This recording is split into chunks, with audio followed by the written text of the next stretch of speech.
Hai, baik lagi di channel Melo TV. Akhirnya kita ketemu lagi. Nah, buat hari ini kita bakal bahas ya tips dan trik bagaimana cara memulai bisnis dan apa aja 7 kesalahan dari pebisnis pemula. So, stay tune di channel Melo TV, kita bakal sharing-sharing tentang bisnis juga. Jadi bagi teman-teman yang mau bangun bisnis dimulai dari nol, karena di masa pandemi gini kita harus bisa survive ya. Nah, ayo kita sharing sama-sama bagaimana 7 tips kesalahan pebisnis pemula. Gitu ya. Oke, kita langsung masuk aja ke yang pertama.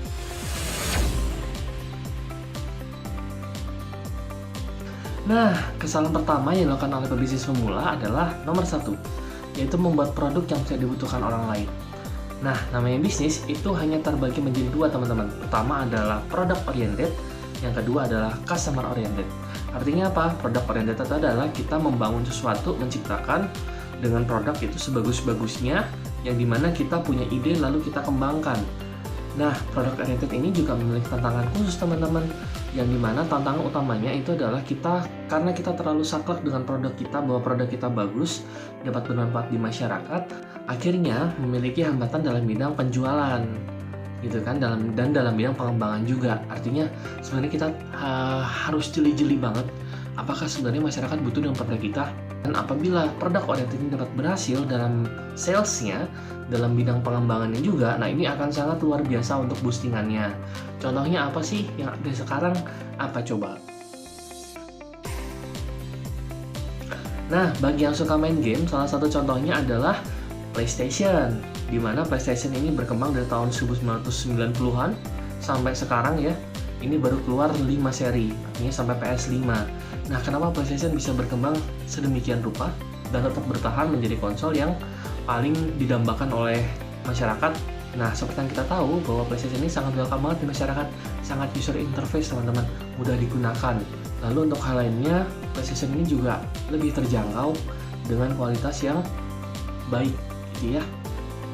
Nah, dan PlayStation ini juga tetap dengan kesederhanaannya, tidak yang aneh-aneh, tapi memberikan pelayanan atau servis ini, inovasinya dalam bidang pelayanannya ini sangat memuaskan teman-teman. Untuk membeli permainannya sangat mudah dijangkau, ada di mana-mana, gampang didapatin. Nah, ini yang bikin masyarakat nyaman sekali untuk menggunakan PlayStation, gitu ya. Nah, ini untuk contoh product oriented. Lalu ada lagi yang kedua, itu adalah customer oriented. Customer oriented itu apa sih? Artinya kita harus melakukan riset dulu teman-teman. Riset dulu kebutuhan pasar apa ya. Lalu intensitas mereka menggunakan apa yang mereka cari ini sedemikian rupa, apakah tinggi atau rendah. Lalu untuk harga yang bisa dijangkau oleh masyarakat ini berapa. Nah, ketika customer oriented ini kita bisa olah sedemikian rupa, maka bisnis kita pasti akan cepat untuk berkembang dan jangka panjang biasanya. Contohnya apa teman-teman? Contohnya kalau dalam kehidupan sehari-hari itu contohnya kayak laundry, gitu ya. Lalu yang kedua adalah penyediaan air galon atau air minum. Ini sekarang lagi banyak banget. Kenapa? Karena kita selalu membutuhkan air dan kita selalu harus mencuci baju, betul ya? Karena kalau baju nggak dicuci gimana? Ya kan? Nah, seperti itu ya. Itu untuk tips yang pertama, bagaimana 7 kesalahan pemula ini sering dilakukan. Artinya kita harus hindari. Artinya kita harus membuat produk-produk yang dibutuhkan oleh orang lain, gitu ya. Oke, kita lanjut ke yang kedua.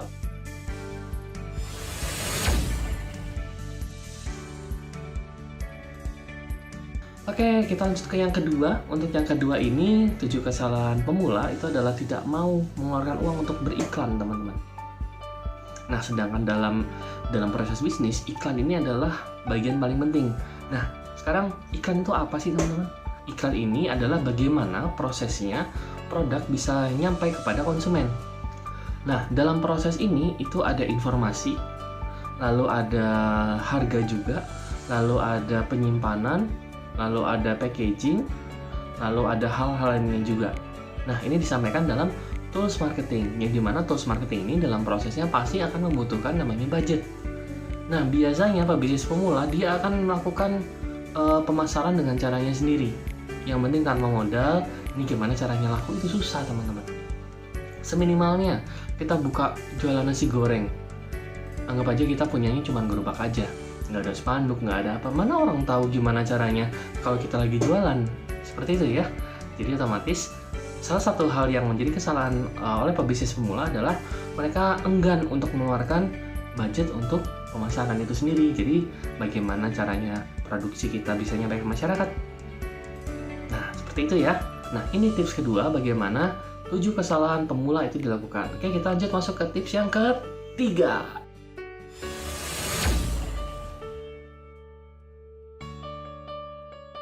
Nah, untuk tips yang ketiga ini tentang kepribadian.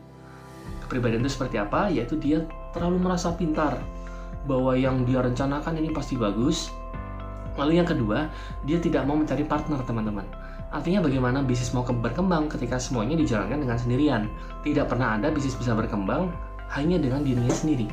Itu tidak ada, teman-teman, kecuali tidak ada pengecualian. Bisnis yang paling kecil pun, contohnya misalkan kayak online shop, itu tidak mungkin dikerjakan sendiri, teman-teman. Pasti ada yang bantu packaging kalau pesanannya semakin banyak. Pasti ada yang bantu produksi jika pesanannya semakin banyak juga. Tidak mungkin dia bisa melakukan segalanya sendiri. Pasti dia akan merasa kewalahan, teman-teman.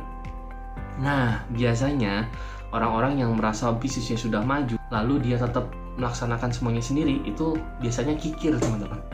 Takut rezekinya dimakan orang. Nah, biasanya mindsetnya seperti ini. Takut saya nanti kalau saya bayar karyawan, berarti pendapatan saya berkurang dong. Misalkan katakanlah karyawan 1,5 juta. Nah, berarti pendapatan saya bulannya harusnya bisa nambah 1,5 juta, sekarang berkurang dong. Udahlah saya kerjain sendiri aja, nggak apa-apa, saya capek juga. Kira-kira ketika produksinya dia hanya sendiri, produksinya butuh 1000 pieces, akan ada namanya pengembalian nggak atau rejection? Nah, pasti banyak, teman-teman. Karena tidak mungkin namanya manusia itu selalu punya keterbatasan, dan biasanya kesalahannya adalah dia tidak mau mencari partner karena dia terlalu merasa pintar. Nah, gitu ya. Untuk tips yang ketiga, kita lanjut tips yang keempat.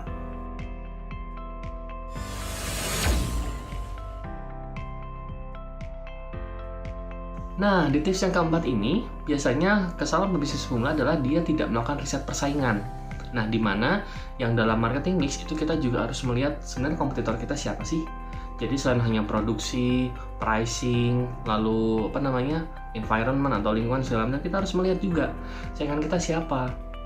Tidak mungkin kita bisnis sendirian, teman-teman.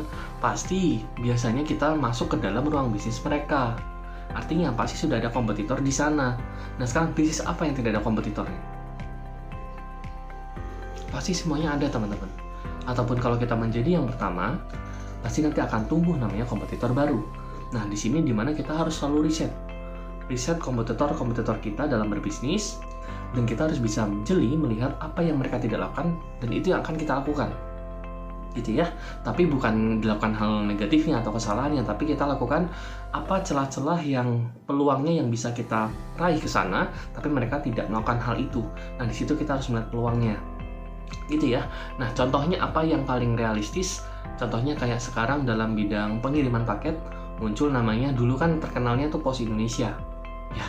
Nah, lalu ada Tiki, ada apa segala macam gitu ya.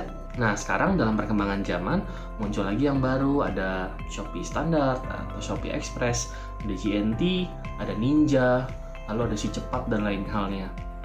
Dimana yang setiap dari masing-masing logistik ini mereka menawarkan kelebihan-kelebihan khusus gitu ya. Kalau sekarang kayak misalkan GNT, jadi promosi. Nah, kalau misalkan GNT ini mereka mengeluarkan produk khusus yaitu bisa COD, artinya pembayaran nanti di tempat aja. Nah, itu oleh konsumennya langsung. Nah, seperti itu ya. Nah, ini kan hal-hal yang bisa memberikan manfaat lebih kepada konsumen. Dan juga sekarang beberapa itu kalau misalnya kita jual beli online, itu sudah bisa cashless ya. Jadi lewat barcode aja di scan, itu nggak perlu kita nanti harus bayar. Itu kan mengurangi intensitas kita dalam interaksi dengan manusia ya. Artinya di sini kita menghindari juga adanya kemungkinan potensi virus itu sendiri, gitu ya. Nah, dengan adanya hal ini kita harus terus melakukan riset persaingan pasar. Dimana kalau kita mau berkembang, kita harus melakukan yang pasar tidak lakukan. Atau misalkan ada inovasi baru, kita harus lebih cepat inovasinya dibandingkan dengan kompetitor kita. Nah, di sini dimana kita bisnisnya akan terus berkembang, akan terus diterima oleh masyarakat, dan bisnis kita akan terus maju. Nah, untuk sekarang kita akan lanjut lagi tips bisnis yang kelima.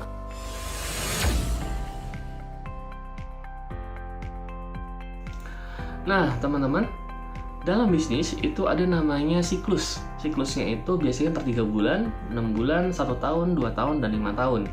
Yang dimana biasanya untuk per 3 bulan ini adalah tahap survive, teman-teman. Tahap survive, Lalu dimana biasanya dalam 3 bulan ini suatu perusahaan atau suatu pekerja usaha atau pelaku usaha ini biasanya akan lebih banyak ruginya. Nah, ruginya ini dalam 3 bulan ini namanya tahap survive. Nah, tahap survive ini biasanya rugi, dari rugi banyak, dia akan mengikis ruginya itu pelan-pelan. Nah, lalu nanti dia akan masuk ke tahap kedua, yaitu tahap 6 bulan. Yang dimana tahap 6 bulan ini adalah tahap BEP, dimana setiap pelaku usaha ini akan berusaha untuk mencapai titik balik modal. Titik balik modalnya seperti apa? Yaitu tergantung daripada modal teman-teman yang dikeluarkan ketika pertama kali buka untuk usaha. Nah, ketika BEP ini sulit untuk bisa terkumpul dalam waktu 6 bulan, nah ini teman-teman harus waspada. Artinya dalam kurun waktu 3 bulan berikutnya, teman-teman nanti mulai bisa menentukan apakah bisnisnya akan dilanjutkan atau akan ditutup saja, ganti dengan bisnis yang baru. Nah, cuman masalahnya biasanya yang terjadi kesalahan pada pebisnis pemula adalah ketika usahanya maju, artinya sampai 6 bulan ini bisa BEP, biasanya teman-teman pelaku usaha pemula ini cepat merasa puas. Nah, cepat merasa puasnya ini artinya saya sudah berhasil di sini, akhirnya dia langsung buka lagi ke yang lain padahal fondasi bisnisnya itu sendiri belum kuat. Artinya cepat buru-buru buka cabang bisa. Jadi baru 6 bulan, belum kokoh, belum stabil banget, belum sampai 1 tahun, tapi tiba-tiba dia sudah buka cabang baru. Nah, ini bisa jadi kesalahan berikutnya, gitu ya. Artinya dia tidak konsisten dulu, tidak konsisten di awal, cepat berubah-ubah, dan yang lebih parahnya lagi, baru 6 bulan dia sudah pindah haluan untuk buka bisnis yang baru. Nah, ini paling bahaya teman-teman.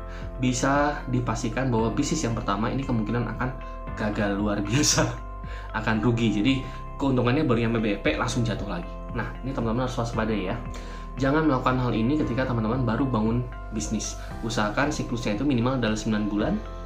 Kita lihat perkembangannya sampai 1 tahun kemudian. Gitu ya. Nah, kita lanjut tips yang ke-6.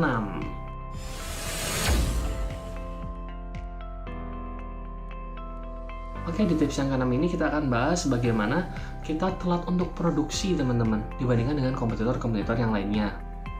Yang dimana ketika misalkan yang lagi rame nih jualannya, atau misalkan teman-teman jualan nasi goreng, terus habis itu muncul nasi goreng, misalkan nasi goreng gila gitu ya, lagi heboh, lalu teman-teman nggak ngeluarinnya belakangan. Resikonya ini bisa jadi menghilangkan traffic teman-teman. Artinya traffic yang lagi hype, teman-teman tidak termasuk di dalamnya. Ketika traffic ini lagi turun, teman-teman baru masuk. Nah, ini yang beli siapa?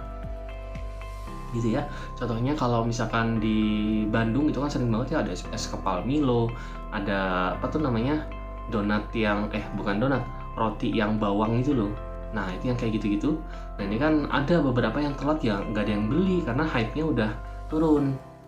Cuman biasanya kita bagi bisnis-bisnis yang kita mengikuti hype juga tidak selalu bagus. Karena apa? Kita hanya bisa mencari momen itu hanya ketika hype aja.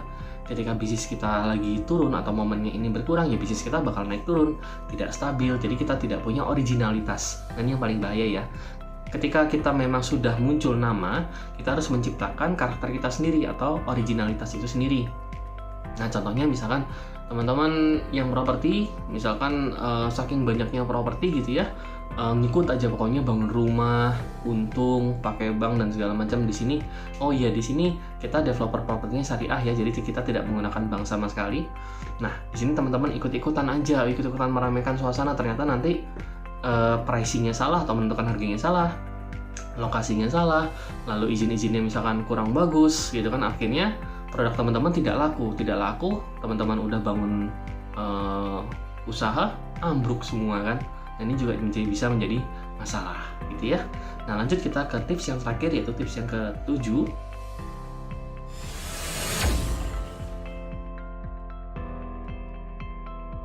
Nah, teman-teman, ini tips yang terakhir yang paling super yang paling ampuh untuk pengembangan bisnis adalah, atau biasanya yang dilakukan oleh kesalahan pebisnis semula, ini tips yang ke-7 tidak dilakukan. Yaitu apa? Tidak mendengar namanya keluhan pelanggan, yang dimana kita menjual produk ini bukan untuk diri kita sendiri, melainkan untuk kepada para pelanggan, yang dimana para pelanggan ini adalah orang yang akan selalu menilai produk-produk kita dan membandingkan produk kita dengan orang lain. Nah, ketika teman-teman menghiraukan hal ini, ya sudah, hati-hati dengan bisnis teman-teman, artinya kita tidak tahu kesalahan kita apa, lalu apa yang harus kita kembangkan, tiba-tiba customer-nya hilang teman-teman. Nah ini ya, ini tips yang terakhir tapi yang paling ajib, yang paling ampuh gitu kan, untuk kita bisa mengembangkan bisnis. Artinya kita harus selalu mendengarkan namanya keluhan pelanggan. Nah, untuk kita bisa mengetahui hal ini, kita bisa juga melakukan beberapa cara, yaitu yang pertama adalah melakukan customer feedback atau menyediakan layanan customer feedback. Setelah mereka menggunakan produk tersebut, itu bisa kita nilai atau bisa kita minta untuk komentarnya. Lalu itu secara langsung ya. Lalu yang kedua adalah kita membuat namanya Google Form, bisa untuk feedback dari pelanggan. Lalu mereka akan mengisi form-form itu, atau kita biasanya menyebutnya dengan kuesioner atau survei, itu kita bisa lakukan juga. Nah, lalu untuk yang lainnya adalah kita bisa menggunakan namanya bonus ya. Bonus ini bagi pelanggan yang memberikan kritik dan saran, itu yang dapat membangun bisnis teman-teman. Itu bisa kita berikan bonus berupa misalkan 1 produk, atau misalkan 2 produk. Itu gimana teman-teman ya, sesuai dengan anggarannya. Nah, dari hal-hal ini, itu customer akan merasa lebih dihargai teman-teman. Manfaatnya, customer akan merasa lebih dihargai. Mereka merasa lebih, wah, saya diperhatikan. Artinya keluhan-keluhan saya ini saya bisa mendapatkan barang yang sesuai dengan keinginan saya. Nah, ini teman-teman harus bisa mencapai namanya titik ini. Titik bagaimana customer oriented ini bisa berjalan. Tadi ya, di yang pertama itu bahwa kalau misalnya kita bisa menjembatani antara produk kita dengan customer oriented, itu maka namanya bisnis pasti akan berjalan dengan baik teman-teman, dan akan berkembangnya lebih cepat daripada yang product oriented. Oke? Nah, ini adalah 7 tips kesalahan pebisnis pemula yang harus kita hindarin atau kita bisa pelajarin. Nanti untuk tips-tips selanjutnya kita akan sharing-sharing lagi di next episode. Jadi pantengin terus channel Melo TV, kita bakal sharing-sharing tentang bisnis-bisnis juga. Dan untuk yang mau hiburan, kita bisa lihat cek di channel-channel untuk gamingnya dari Melo TV. Nah, jadi untuk tips bisnis kali ini sampai sini dulu ya. Jangan lupa like, komen, dan subscribe. Kita akan sharing-sharing lagi untuk tips bisnis berikutnya. Wassalamualaikum warahmatullahi wabarakatuh. Bye-bye.